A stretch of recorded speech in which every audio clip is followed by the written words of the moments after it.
Hello and welcome to another episode of Conf42Cast, the podcast from the neighboring galaxy. My name is Miko Pawlikowski, and today I'm super excited to be hosting Felienne Hermans, an associate professor at Leiden University, Netherlands, and the author of the Programmer's Brain book from Manning. Hello, Felienne, how are you doing today? I'm good. How are you? I'm doing great, and I'm really, really excited for this book. This is something that we don't get on every episode of the podcast.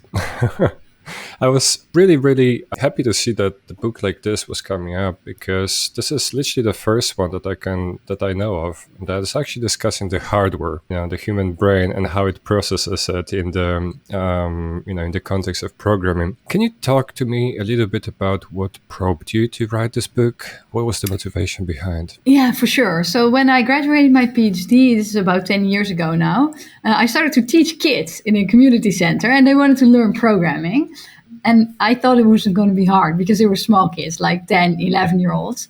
So it's like, this is going to be easy, right? They're small kids. They're not going to ask me any difficult questions because I know everything about programming. At least I will know more than they do. But it turned out to be actually really hard. They weren't learning so much. And that made me really interested in teaching and also in learning, because clearly it wasn't the motivation of these children, right? They came voluntarily on their free Saturday afternoons to learn. So it's like, this must be about me. I'm not teaching in the right way. And if you want to be a better teacher, you also have to understand learning. So then I got into this rabbit hole of how do people learn anything, and how does that apply to learning code? So my main goal was to become a better teacher, and then on the way I learned a lot about cognitive science and a lot about programming too. That is awesome. So it all started with Scratch, basically. Yes. Then specifically also with the transition from Scratch to text languages. So in Scratch, you don't have to know that much, right? You can sort of figure stuff out by clicking blocks together. But then once you go to a more adult language, which kids sometimes want, right? They want to have the real stuff. Then that was really where they started to struggling, because they really you need to know a lot of things, like where does the bracket go? Where does the quotation mark go? And that was really the place where kids sometimes dropped out of the class entirely because it was too overwhelming for them. Okay, so that makes perfect sense, and it's actually a very cool origin story. One thing that I do notice when I was reading your book is that there's actually quite a lot of good science behind a lot of this, a lot of experiments that I'm hoping we can kind of go into in a minute. But I wasn't aware that our understanding of the brain was, a little bit better than just guessing. And did you know that was the case when you started writing the book, or did you discover that as you kind of went and, added chapters? No, I already had a basic understanding of some cognitive science, actually. Very long time ago, I think this was like 2014 or something, I already gave a talk about some of the things that ultimately ended up in the book. So I did have an understanding of, the difference with what we talk about in the book as well. What is your long-term memory and what is your short-term memory and what is your working memory? Just by, following the news, I had some basic understanding of how stuff was processed. And some of the experiments that I talk about in the book as well, the stuff that was closer to software engineering, this I also knew, like stuff about why do design patterns work and what is the role of cognitive science there. So it wasn't that I had no understanding of any of this. It would have been hard to write a book that way. So I had some basic idea of the directions I needed to go in, and then I just needed to, gather everything up and put it in the book. That makes sense. So Felienne's book is divided into 4 parts. There is a part on reading code better, on thinking about code, on writing code better, and on collaborating on code. So I would like to maybe give our audience a little bit of a sneak peek of one of these parts. Perhaps if we could focus on the reading part, which I guess is like a starting point for everybody who actually wants to learn to code. What is the cognitive processes at work when you're actually reading code? Could you dive into that a little bit? For sure. So there are 3 different memory systems that I talk about in the book that we generally distinguish from each other. There's a long-term memory that stores everything you know, so that you have experienced in life, and also, for example, syntax. So, if you're a Python programmer, that's for I in range, open bracket, for closing brackets, colon, that is a for. This is in your long-term memory. There's also your short-term memory, and your short-term memory holds information that you read very briefly. So if you're listening to these episodes, then maybe one sentence that you're listening to is in your short-term memory. And then from your short-term memory, your brain starts processing stuff. So maybe if you listen to my voice, you start thinking about something. This thinking is what happens in the working memory. And what is so important to note that I talk about in my book is that the working memory collaborates with your long-term memory. So everything you're listening to now, all the words, you already know their meaning. So the whole time that you're thinking about stuff, your long-term memory, sometimes I've described it like an angel that's sitting on your shoulder. Your long-term memory is saying, oh, I know this word. Oh, I know this concept. And sometimes random memories pop up, right? So when you're programming something, maybe you think, I solved something like this in the past. I used a hash map then, so maybe this is a good idea now. So your long-term memory is always trying to like offer you help. This is stuff you already know. Maybe it is useful. Sometimes it isn't useful, but often it's very useful. And I think in programming, generally, we've very much focused on the working memory. We always talk about, thinking and problem solving. So we always think about the working memory, which is a bit like the processor of the brain. And we tend to discount a bit the role of the long-term memory. We actively say stuff like, oh, you don't need to know syntax because you can simply look up syntax on the internet. You don't need to know anything. You don't have to have this good knowledge base. Those are things we typically say, but this of course isn't really true because your long-term memory really plays a big role in everything you do. So that's one of the things I talk about in the book in great length. Yeah, and that reminds me of the experiments I thought was rather elegant of, and here I'm going to attempt the pronunciation, please correct me, Adrian de Groot. Yeah, that's not bad. Adriaan de Groot is what I would say in my native language. With the chess, do you think you could talk about what he discovered with that experiment? Absolutely. So Adriaan de Groot was a mathematician, actually, in the 1940s, a Dutch mathematician. And he was supposed to write a PhD thesis on math, but he ended up writing a PhD thesis on chess. And with that, he sort of accidentally started a whole field of cognitive science because he wanted to know why are some people better at chess. He was also himself a good chess player. So he was curious, like, what makes people good at playing chess? And initially he thought that a very good memory makes people really good chess players. So he had these experiments where he showed people a chessboard, and then he showed this to not really like novices, like not random people off the street, but sort of proper chess players versus chess grandmasters. And then it turned out that these grandmasters were very much better able at remembering chess setups. So you would show them a board for a few seconds, and then you would cover the board with a blanket or something, and they had to put the pieces back. And then experts were really good at this. So it's like, maybe these grandmasters have a superior memory. Maybe they're just really good at memorization, and that is what makes them really good chess players. But then he did an interesting second experiment where instead of having a normal chess setup, he just scrambled all the pieces. And then he did the exact same experiment in which he had average players and chess grandmasters reproduce the chess setup. And in that second experiment, both were bad and equally bad. So it wasn't like the chess grandmasters had a really good memory for everything. They didn't even have a really good memory for chess pieces. They only had a really good memory for chess setups.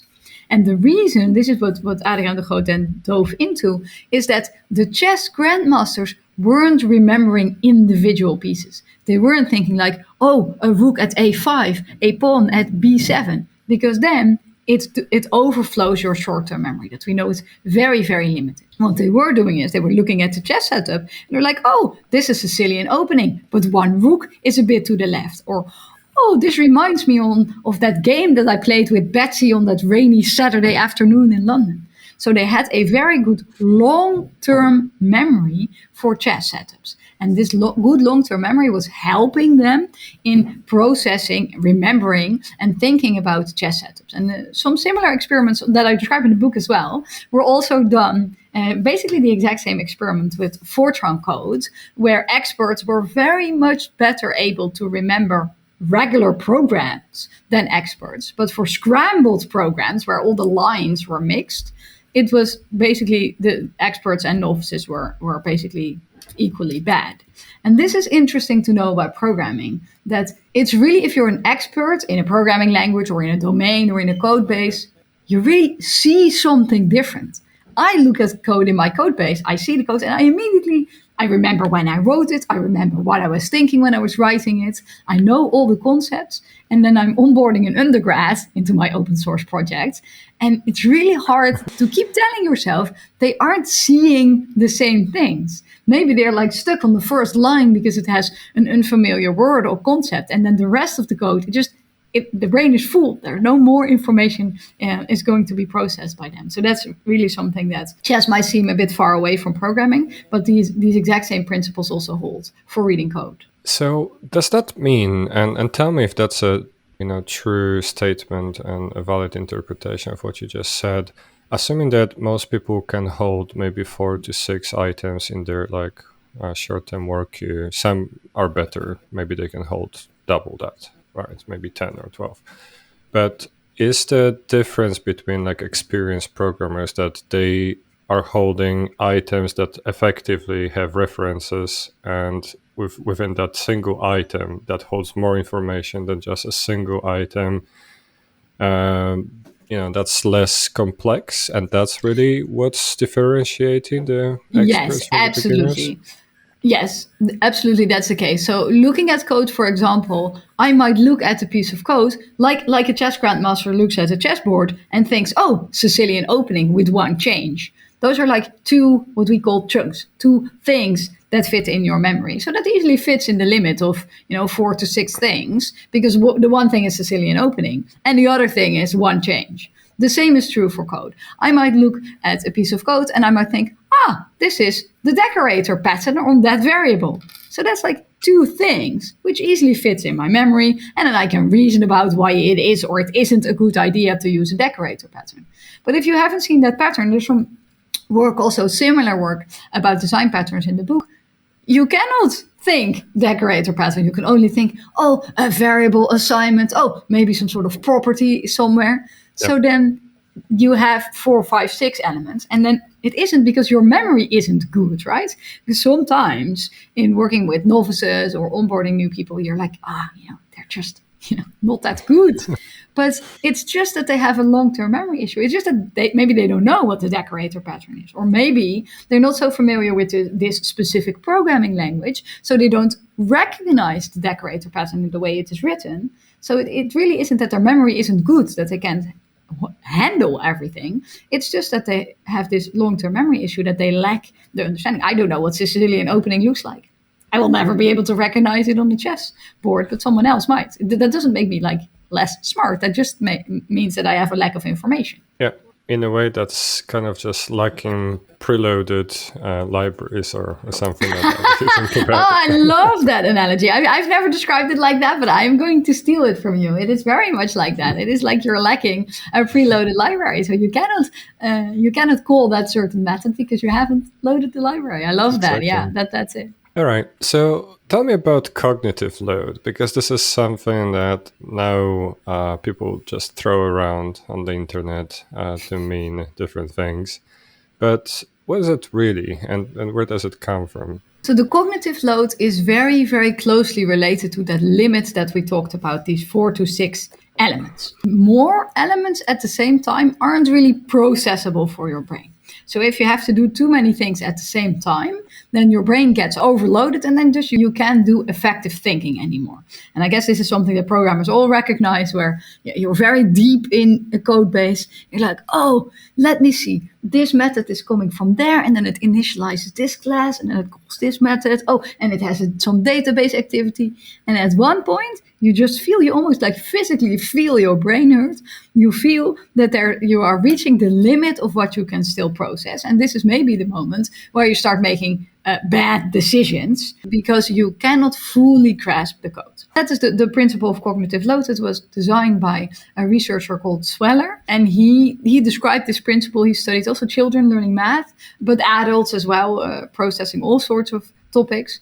And it seems to be the case that this is just for everyone. Some people might be a little bit better or a little bit worse, but there's always for people this cognitive limit where they're holding too many things at the same time. And again, this is also very related to the long-term memory and the stuff you already know. Because if you're just thinking, this is the decorator pattern, you have lots of cognitive room left. But if you're focusing at lower levels of code, at lines of code or individual variables, then your brain is a little bit more likely to get full very soon. So that is the principle of cognitive load. Thank you. Thanks for clarifying that. One other thing that I really loved about reading that first part is that I've been meaning to do some coding during an MRI scan for myself for ages. I've always wondered what it would actually show.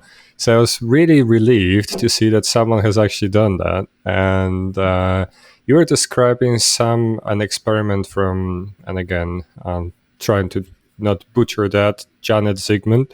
Mm-hmm. About putting someone in an MRI scanning machine and making them do some Java programming. Can you describe what they found and what we can apply, from that to our daily lives as programmers?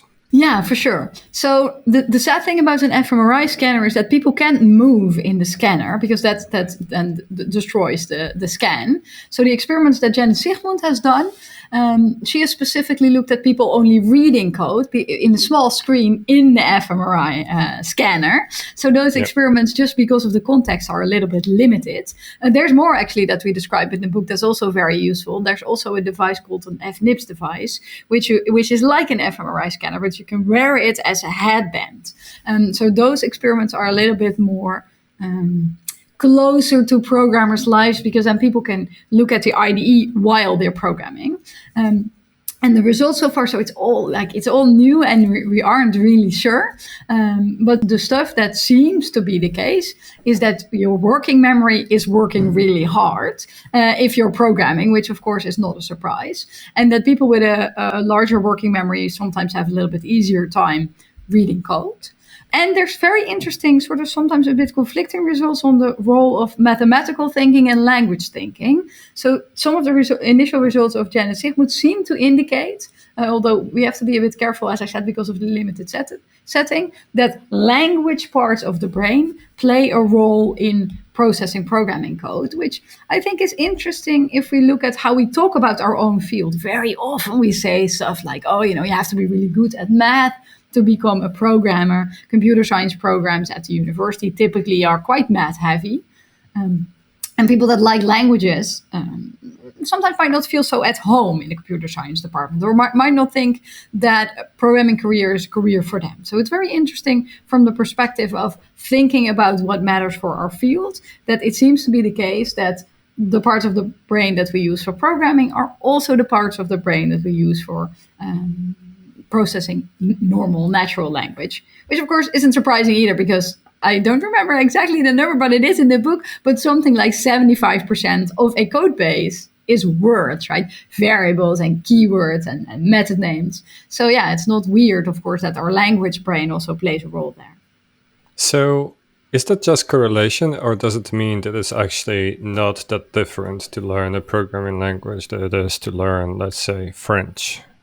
That's a great question. There's another paper that I talk about in the book by a researcher called Pratt.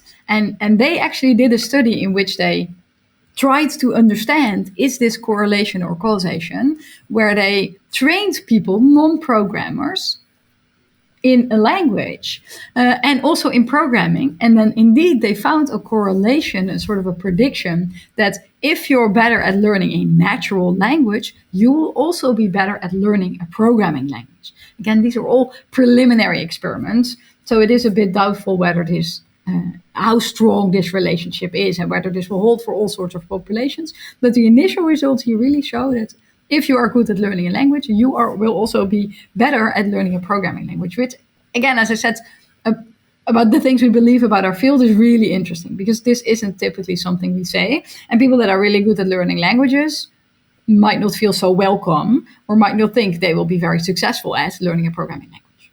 That's fair enough. Is it also true that the more programming languages you know, the easier it is to learn new ones? Because obviously there are concepts that are similar. There's going to be some repetition between them. And unless they're really, really different, they're actually not that different, right? So if you basically get multiple languages under your belly, is it really easier to add another one afterwards? So yes and no. We have a whole chapter about learning multiple programming languages in the book. And there's this concept called transfer. And transfer means what I already know about thing A is going to help me do or learn thing B. So maybe if you can already bike, then learning to ride a unicycle will be somewhat easier because it also involves pedaling. But of course, it will still be hard because also things are different. So there is something called positive transfer. So if you already know something, then it's going to definitely help you learn the other thing. But there's also a principle called negative transfer. So sometimes if you already know something, learning something related is going to be harder and not easier. And there's lots of examples where programming languages don't really look like each other, or they visually look similar, but the principles are very different. And for example, if you would go from Java to JavaScript, visually these languages are very, very similar. They have the same curly braces and the same keywords. However, conceptually, like not having a type system in JavaScript, things are going to be different. You're going to be allowed to do certain things, like putting a string into an integer, where JavaScript would say, no, this is not possible. So maybe you start trusting the type system and then you go from Java to JavaScript and then you assume stuff will be in order, but it isn't. Or the other way around. You think you need to do a conversion somewhere, but it isn't necessary. So there you can have negative transfer where you're assuming that something will work in a certain way, but it doesn't. I myself made a transfer from C# to Python. So you could say, well, both are object-oriented languages, both have classes and methods, so this is not going to be hard. But then OOP in Python, like at runtime, is so different from C#. Really, in the beginning in Python, I was like, yes, but where do I declare the fields? Where do I put the fields in the class?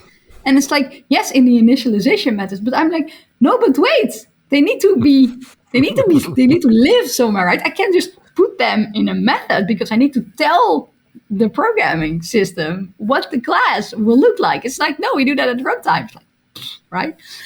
So it isn't always helpful, or it can sometimes be harder to learn something. I definitely think learning OOP in Python is easier if you don't already know like Java C# style OOP, because you'll not be confused. You'll just be learning new things.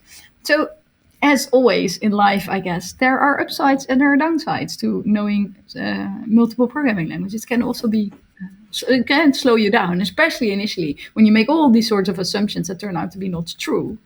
That's hard. And speaking of hard things, a lot of people say that there are only 3 difficult things in computer science, right? One is naming things, and the other one is by one errors. Can you talk to me a little bit about the actual science behind why naming things is so important and so difficult at the same time? Yeah, for sure. So naming things is hard, separate from programming, right? Big parts of philosophy are about what does this concept mean exactly and how is it different from another concept.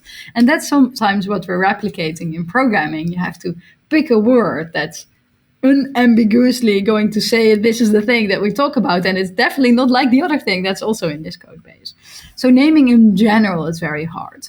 But there's one result that I talk about in the book that I really very much like, and that's about the principle called name molds. One of the things, I have to take a step back there. One of the things that make doing stuff easier is if stuff is always in the same way. Like I put my keys next to my front door, they're always there. I don't have to think about where my keys are. I exit the house and I grab my keys and they're always there. That is the idea behind name molds. Name molds talks about how to structure a name. So it doesn't really talk about how to name something because that is just really hard. But something we can make easier is giving names always the same structure. So for example, you have the maximum interest rate. How do you call that? I'm sure that if we would sample code bases out there, there are many different ways that people would do that. People would say interest rate maximum, or max interest rate, or maximum interest rate, or maybe maximum of interest rate. So there's all these different forms that you can use. And the idea of name molds is that in a code base, or maybe ultimately if this catches on in a programming language, we say the way we do stuff is we first say the quantity, we first say interest rate, and then we say the quantifier maximum, minimum, first, whatever. Or the other way around. It doesn't really make that much difference what you pick. But if you always pick the same thing, like with your keys next to the front door, it takes you less energy to process. And also it takes you less energy, of course, to decide what you're going to do, because you can just always pick the name mold. So there's stuff that we can't make easier. Describing a concept is really hard. But something like name molds is a relatively easy thing to do. So if you are working on a code base, you can just have a little meeting and say, okay, this is our name mold. And going forward, that's what you use. That's a relatively easy and cheap thing to do. And you can also just start. You don't have to necessarily refactor every name in your code base. You can start saying from now on, if we introduce new variable names, this is the mold we use. If we see variable names that aren't in this mold, we just refactor them. Then we can take it slow. It costs almost nothing, and it is definitely going to help you. So that's just something. Like, I love this paper. Sometimes if you're a scientist, you're like, I wish I came up with this idea. It's such a lovely and simple idea that you can explain to anyone. And it's not like you need an expensive AI tool to do anything. This is like super, super easy. So I just like want to talk about this result. I frightle some because it's just an easy thing to do. And it's such a lovely, cute idea. I love this paper. It certainly does. And I can definitely relate to the feeling of, oh, for once I put my keys somewhere else and now I have a mini heart attack because it doesn't compute. That's just scary. Love it. I basically loved pretty much every minute I spent reading your book. For everybody else, this is just a small portion of the goodies that you'll find in Felienne's book. Other things, right, like actually writing the code smells and the cognition effects on that, patterns, anti-patterns, and in general, getting better at solving problems. You're going to find plenty of more science-backed evidence for these things in the book. The book is available from Manning, N. You can go to manning.com/books/d-programmers-brain or go for Amazon. The book is already available in print and it will shortly be available as in digital version on Amazon. And can you tell us, Felienne, where to find you with any questions or just to chat about the amazing things in your book? Yeah, the best place to find me is on Twitter. My Twitter handle is very conveniently just my first name. So if you know how to spell my first name, then it's easy to find me on Twitter. And I guess you can put a link to my Twitter as well in the show notes. And my website is similarly easy. It's just myfirstname.com, where I sometimes blog about research and papers and stuff. Well, usually I blog if I go to conferences, so it has been silent for a while. It's been an absolute pleasure. Felienne Hermans, Associate Professor at Leiden University, Netherlands, and the author of The Programmer's Brain. Thank you so much for coming. Thanks for having me.